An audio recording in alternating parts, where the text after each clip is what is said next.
Τον Σεπτέμβριο του 1920 παραιτήθηκε από τη Γαλλική Προεδρία ο ψυχικά ασταθής Πολ Ντεσανέλ από το Δημοκρατικό Ρεπουμπλικανικό Κόμμα και στη θέση του ανήλθε ο Αλεξάνδρ Μιλεράν, ο οποίος αν και ήταν ανεξάρτητος, είχε καταβολές από το Ρεπουμπλικανικό Σοσιαλιστικό Κόμμα. Τότε το Παρίσι άλλαξε και την πολιτική του έναντι της Αθήνας. Στις αρχές του 1921 η Γαλλία και η Ιταλία ήταν τα μέρη εκείνα που πρώτα ζήτησαν την τροποποίηση της συνθήκης των Σευρών που είχε συναυθεί τον Ιούλιο του 1920. Έτσι στις 21 Φεβρουαρίου του 1921 ξεκίνησε η συνδιάσκεψη του Λονδίνου με θέμα την τροποποίηση της συνθήκης των Σευρών. Στις συζητήσεις συμμετείχαν αντιπροσωπείες από τη Μεγάλη Βρετανία, τη Γαλλία, την Ιταλία και την Οθωμανική Αυτοκρατορία. Η τροποποίηση της συνθήκης των Σευρών ήταν αναμενόμενη, αφού άλλωστε τα μέρη που την είχαν υπογράψει ανέφεραν ρητός ότι κάτι τέτοιο θα είχαν το δικαίωμα να το πράξουν, αν οι περιστάσεις το έκριναν αναγκαίο. Οι συζητήσεις στο Λονδίνο διήρκεσαν 3 εβδομάδες.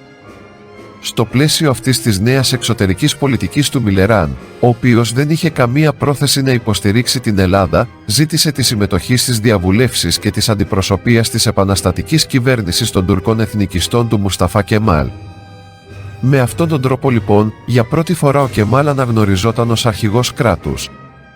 Την Ελλάδα εκπροσώπησε ο Πρωθυπουργός και Υπουργός Εξωτερικών Νικόλαος Καλογερόπουλος, ο πρέσβης στο Λονδίνο Αλέξανδρος Ρίζος Ραγκαβής και η στρατιωτική εξαδάκτυλος Σαριγιάννης Κελάκων.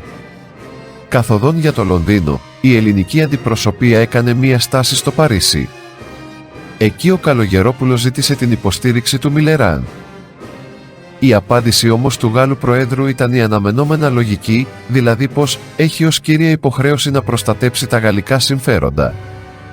Στις πρώτες ημέρες των συζητήσεων στο Λονδίνο, ο Ιταλός Υπουργός Εξωτερικών Κόμι Σφόρτσα ήταν καταφανώς υποστηρικτής των κεμαλικών αξιώσεων. Έτσι πρότεινε σαν λύση του ανατολικού ζητήματος την εκένωση της Σμύρνης από τον ελληνικό στρατό και την αυτονόμηση της Θράκης. Όλο αυτό το χρονικό διάστημα, ο Βρετανός Πρωθυπουργός David Lloyd George συμβούλευε τον Έλληνα ομόλογο του στις κατηδίαν συνομιλίες τους, ότι οι Έλληνες καλό θα ήταν να δείξουν πιο διαλλακτική στάση, ώστε οι Βρετανοί να μπορέσουν να υπερασπιστούν με πιο αποτελεσματικό τρόπο τα συμφέροντα της Αθήνας. Μάλιστα ο Τζόρτζ υποσχέθηκε στον Καλογερόπουλο πως σε καμία περίπτωση δεν θα επέτρεπε την αυτονόμηση της Θράκης.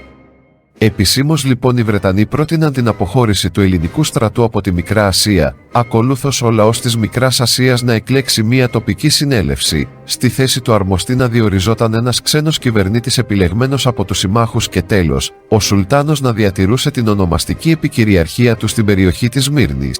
Όσον αφορά τις θέσεις του Καλογερόπουλου, αυτός υποστήριξε ότι η Ελληνική Βουλή είχε καταψηφίσει την αναθεώρηση της συνθήκης των Σευρών, επομένως δεν είχε την εξουσιοδότηση να συνενέσει στην αλλαγή του καθεστώτος που επικρατούσε στη Μικρά Ασία.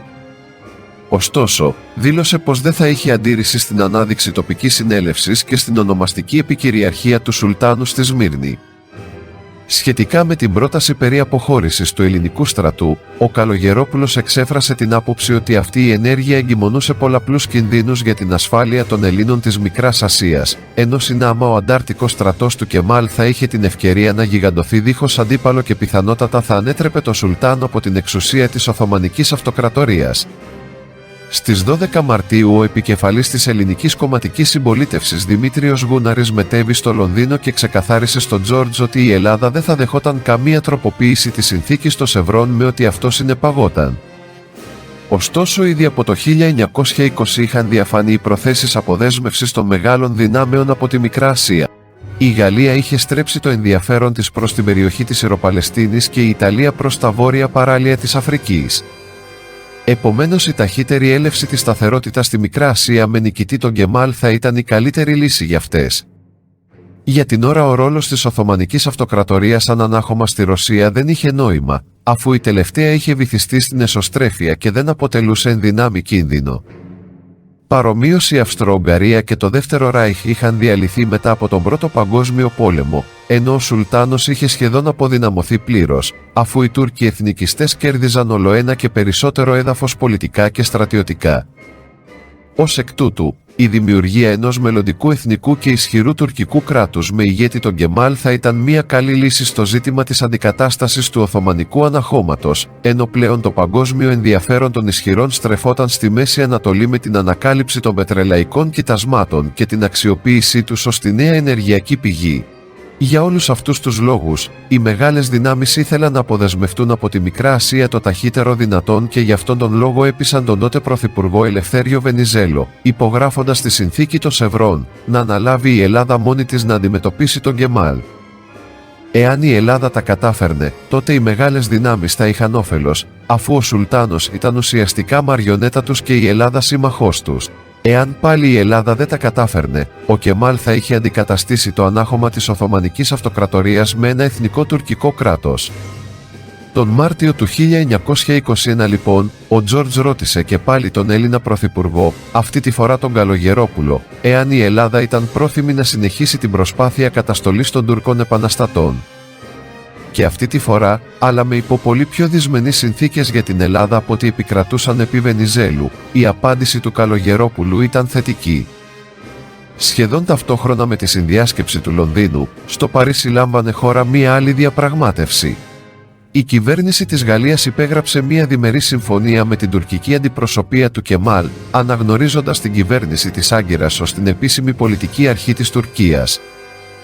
Οι γαλλοκεμαλικές σχέσεις εισφίχθηκαν ακόμα περισσότερο τον Οκτώβριο του 1921 με τη Συμφωνία Φραγκλέν-Μπουιγιόν, στην οποία προβλεπόταν μεταξύ άλλων η παραχώρηση όλου του γαλλικού πολεμικού υλικού που βρισκόταν επί του τουρκικού εδάφους στους Κεμαλικούς. Όταν η Ιταλική κυβέρνηση πληροφορήθηκε τη Γαλλοκεμαλική Συμφωνία στο Παρίσι, έσπευσε και εκείνη να συνάψει δική της συμφωνία με τους Τούρκους εθνικιστές. Έτσι, ακριβώς την επομένη της Γαλλοκεμαλικής Συμφωνίας, στις 13 Μαρτίου 1921 υπογράφτηκε η αντίστοιχη Ιταλοκεμαλική. Σύμφωνα με αυτή αποφασίστηκε η αποχώρηση όλων των Ιταλικών στρατευμάτων από τα τουρκικά εδάφη και η υποστήριξη από την κυβέρνηση της Ρώμης όλων των κεμαλικών αξιώσεων και ιδίως την επαναφορά της Μύρνης και της Θράκης υπό τον τουρκικό έλεγχο κατά τη διάρκεια των επικείμενων διαπραγματεύσεων για ειρήνη. Σε αντάλλαγμα ο Κεμάλ υποσχέθηκε στην Ιταλία την παραχώρηση οικονομικών δικαιωμάτων επί των περιοχών της Ατάλειας, του Ικονίου και της Κουτάχιας. Η συμφωνία αυτή θα εφαρμοζόταν αμέσως μετά τη σύναψη ειρήνης στην περιοχή και τη σύσταση ενός βιώσιμου τουρκικού κράτους. Η Ιταλική πολιτική υπήρξε ιδιαίτερα αναξιόπιστη, αφού λίγες μόλις ημέρες αργότερα συνήψε διμερή σύμβαση με την Ελλάδα, δεσμευόμενη ότι θα υποστηρίξει τις αξιώσεις της Αθήνας επί της Θράκης. Τελικά στις 14 Μαρτίου 1921, δηλαδή μία ημέρα μετά από την Ιταλοκεμαλική Συμφωνία και 2 ημέρες μετά από τη Γαλλοκεμαλική Συμφωνία, ο Καλογερόπουλος, μη γνωρίζοντας τι είχε μεσολαβήσει, δήλωσε πως η Ελλάδα δεν έκανε δεχτή τη βρετανική πρόταση, οπότε η συνδιάσκεψη στο Λονδίνο έληξε δίχως ουσιαστικό αποτέλεσμα. Όσον αφορά την υποστηρικτική στάση του Λονδίνου προς την Ελλάδα, δεν ήταν μία πράξη αλτρουισμού. Βρετανοί και Αμερικανοί είχαν ήδη συμφωνήσει την από κοινού εκμετάλλευση των πετρελαϊκών κοιτασμάτων στη Μουσούλη και στη Μεσοποταμία. Επομένως, η διατήρηση του εμφυλιακού κλίματος στην Τουρκία μεταξύ του Σουλτάνου και των εθνικιστών θα έδινε την ευκαιρία στους Βρετανούς να πιέσουν τους Τούρκους για τη σύναψη ευνοϊκότερων για τους πρώτους οικονομικών συμφωνίων, αφού τα πετρελαιοειδή θα μεταφέρονταν από τις προαναφερθήσεις περιοχές μέσω των τουρκικών εδαφών προς τη Μεσόγειο. Επομένως, η διατήρηση του ελληνοτουρκικού πολέμου για όσο το δυνατό περισσότερο χρονικό διάστημα θα καθυστερούσε ακόμη περισσότερο τη σταθεροποίηση στο εσωτερικό της Τουρκίας, μία εξέλιξη που ευνοούσε τα βρετανοαμερικανικά σχέδια. Η ανακάλυψη των πετρελαϊκών κοιτασμάτων στη Μέση Ανατολή και η διαχείρισή τους ήταν ο λόγος που πρώτη η Γαλλία θέλησε να αποδεσμευτεί από τη Μικρά Ασία, στρέφοντας το ενδιαφέρον της στην Αλεξανδρέτα και γενικότερα στη Συρία. Στη δε Ελλάδα, σε αντίθεση με τα σχέδια των πραγματιστών δυτικών, επικρατούσε το ονειροπόλημα της δημαγωγικής πολιτικής του μεγαλοειδεατισμού. Στις 15 Μαρτίου 1921 ο Γούναρης επέστρεψε στην Αθήνα και κήρυξε την άμεση έναρξη των νέων πολεμικών επιχειρήσεων του ελληνικού στρατού, την νεαρινή επίθεση που κράτησε έως τον Ιούλιο του ίδιου έτους. Η δε κεμαλική αντιπροσωπεία ζήτησε προθεσμία 25 ημερών, ώστε να δώσει την τελική της απάντηση επί των προτάσεων που ακούστηκαν στη συνδιάσκεψη του Λονδίνου. Στην πραγματικότητα, ο Κεμάλ ήθελε να κερδίσει χρόνο για να ανασυντάξει τις δυνάμεις του και να συνάψει νέες συμμαχίες. Αμέσως λοιπόν μετά από τις συμφωνίες με τους Γάλλους και τους Ιταλούς, σειρά είχε η Ρωσία. Στις 16 Μαρτίου 1921 ο Κεμάλ συνήψε συμφωνία με τους Μπολσεβίκους της Ρωσίας, η οποία προέβλεπε μεταξύ άλλων ότι κανένα από τα δύο συμβαλόμενα μέρη από τούδε και στο εξής δεν θα συνομολογούσε συνθήκη η οποία θα ήταν προϊόν βίας, δηλαδή πολέμου, όπως ήταν για παράδειγμα η συνθήκη των Σευρών.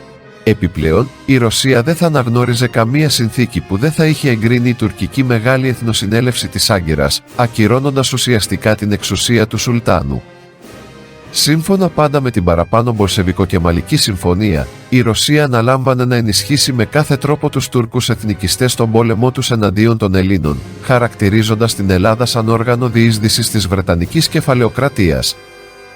Θα πρέπει να σημειωθεί δε ότι οι Μπολσεβίκοι είχαν λόγο να εχθρεύονται την Ελλάδα, διότι το 1918 ελληνικό στρατιωτικό σώμα συνέδραμε τις γαλλικές δυνάμεις, οι οποίες είχαν ταχθεί στο πλευρό της επαναστατικής κυβέρνησης των Λευκών στο ξεκίνημα του ρωσικού εμφυλίου, δηλαδή των Λευκών εναντίον των Μπολσεβίκων.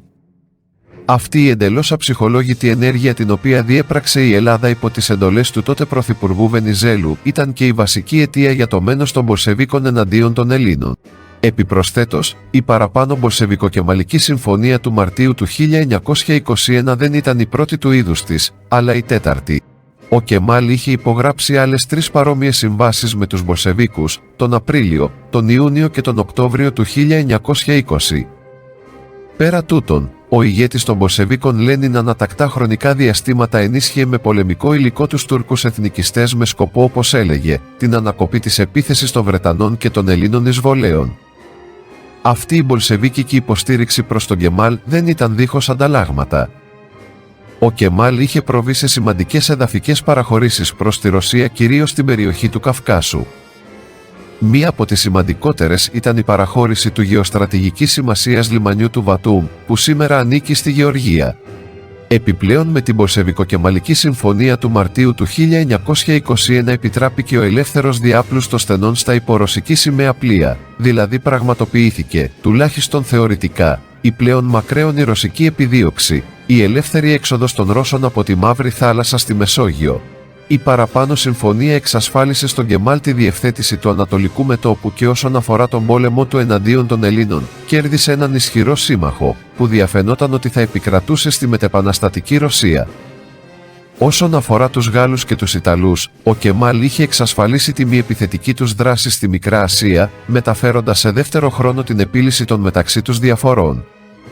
Στο εξωτερικό λοιπόν ο Κεμάλ έκτιζε το διπλωματικό και το στρατιωτικό μέλλον του υποσύσταση νέου εθνικού κράτους της Τουρκίας μέσω συμμαχιών. Στο εσωτερικό όμως ήταν αμήλικτος, εξοντώνοντας όποιον και ό,τι θεωρούσε επικίνδυνο για τα σχέδια του. Όλα τούτα λάμβαναν χώρα όταν η Ελλάδα έτρωγε τις άρκες της με την επάνωδο του βασιλιά Κωνσταντίνου και τις σφοδρές αντιδράσεις των αντικωνσταντινικών. Πέρα τούτων, το Σοσιαλιστικό Εργατικό Κόμμα Ελλάδος, πρόδρομος του Κομμουνιστικού Κόμματος Ελλάδας, ταλάνιζε με απεργίες τη χώρα και κυρίως τους νευραλγικής σημασίας για την εξέλιξη του πολέμου σιδηροδρόμους και τις θαλάσσιες μεταφορές. Συνάμα προπαγάνδιζε τη λεγόμενη απεργία πολέμου, παρασύροντας σε λιποταξία τουλάχιστον 60.000 στρατιώτες έως τα μέσα του κρίσιμου 1921. Η ιδέα εσωτερική αντιπολίτευση μηχανογραφούσε στα πολυτελή ξενοδοχεία της Κωνσταντινούπολης για τις κινήσεις της επόμενης ημέρας, έχουσα δεδομένη την καταστροφή, ενώ η κυβέρνηση των Αθηνών αδυνατούσε να λάβει σκληρές αλλά σωτήριες αποφάσεις, ώστε η χώρα να απεμπλακεί από τον πόλεμο αυτό με μεγάλες απώλειες αλλά τουλάχιστον όχι με καταστροφή.